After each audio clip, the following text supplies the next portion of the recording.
we have 5 different personalities, and that's good for the county. You have those perspectives. On the other hand, it also makes things a little more difficult at times. For years in our family, it's always been something of a joke. The supervisors just don't do a very good job in Mendocino County. I don't know that you make really great social friends with your fellow board members.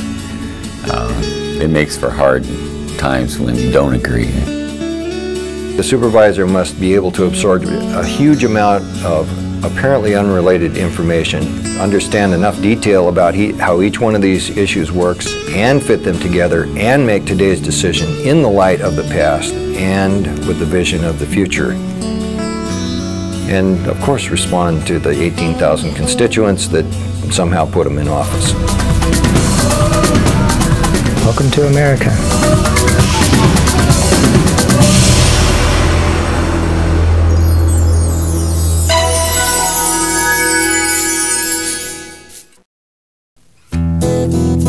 Sometimes you finish up a long day and realize that all you've dealt with are very small matters of great importance to very few people.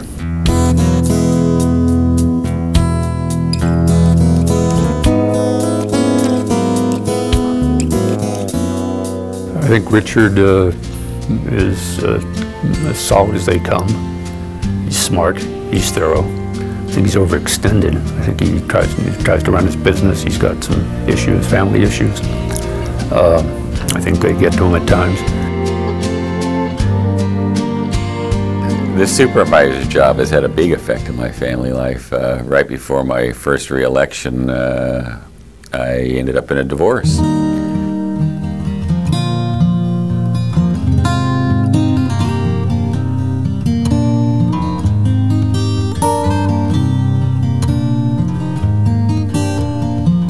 My kids have grown up a little bit in the public eye. All of my kids can talk about, county issues. So it, in my family with 3 kids, it's created some new citizens, so to speak, that will hopefully be aware as they grow up about where they live and how to affect things and affect change. I heard the bells on Christmas Day, their old familiar carols play, and wild and sweet the words repeat of peace on earth, goodwill to men. Peace on earth, goodwill to men. David Colfax is probably the most well-equipped intellectually and academically of all of us on the Board of Supervisors. His background here is a back-to-the-land type who's been here for years and has done a great job making a living. He, was a professor at times and well-educated. Back in '72, moved up to Anderson Valley and built a house there and cleared the land and did all this stuff. Wrote a book about it. Wrote a book on homeschooling. We run a homestead up there and have a wide range of animals and grow most all of our food, and I do most of the work around the place. I started at 6, take care of watering the garden and irrigating this. If I have animals to butcher, I'll be doing that between 6:30 and 8. I walk around the place and go, ooh, that needs to be taken care of. Living out in the country like that, there are just a million things to be done this year. My wood's not cut, my wood's not ready to go. I'll probably end up buying wood. One of the issues with the job is you end up buying a lot of stuff you would be providing for yourself in this when you have a homestead like this. We find ourselves pulling in different directions too much of the time.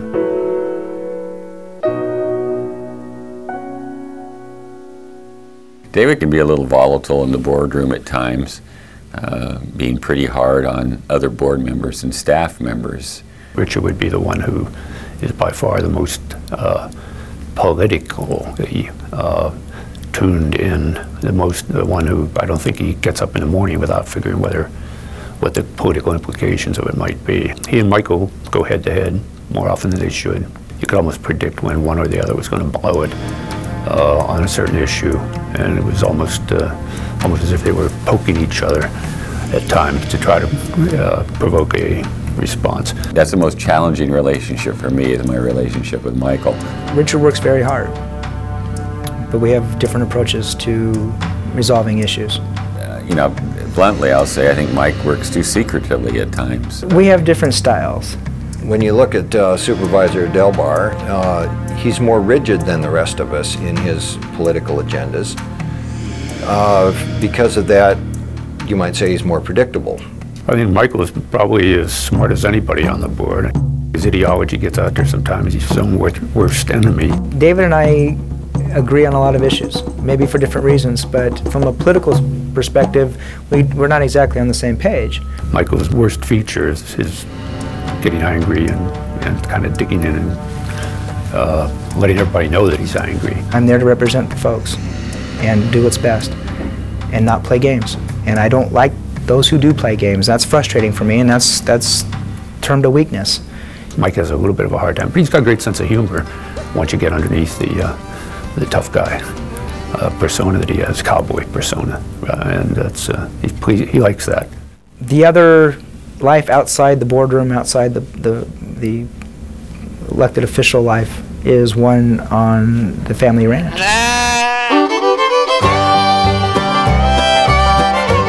I'm part of a ranching family, and it's a complete family-run cow-calf operation and timber operation.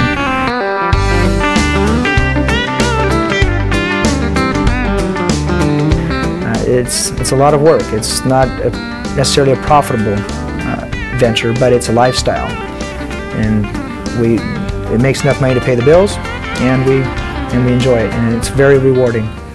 It's not something I would ever give up.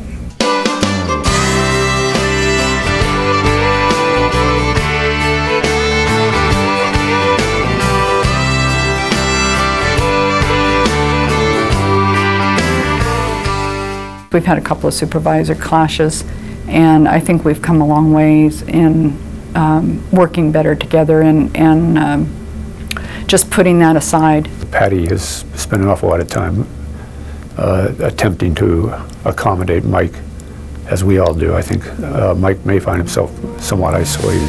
You know, David and Mike will both do that at times, where they'll be on one side of an issue and they see it going south on them, and they go into the righteous chastisement of the rest of the board about our immorality, our irresponsibility. I watch Patty cringe when that happens. Patty's always been the solid, patient, calm person on whom I can rely and vent to and talk to, and she can bring me back to where I need to be after my frustrations have been exceeded. She doesn't like airing laundry out in public. She doesn't like, you know, the brawls that might occur, the little testosterone tits that we get into at times.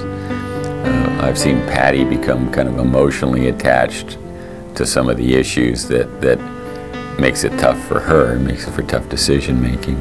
When I make a decision up there, and in fact that's why some people say, well, oh, she takes it too hard, or she's too polite, or she's crying at the dais, for heaven's sake, you know, why is she doing that? Well, gosh darn it, I think of a face when I'm making my decisions. There's usually a personal story just about every decision I make.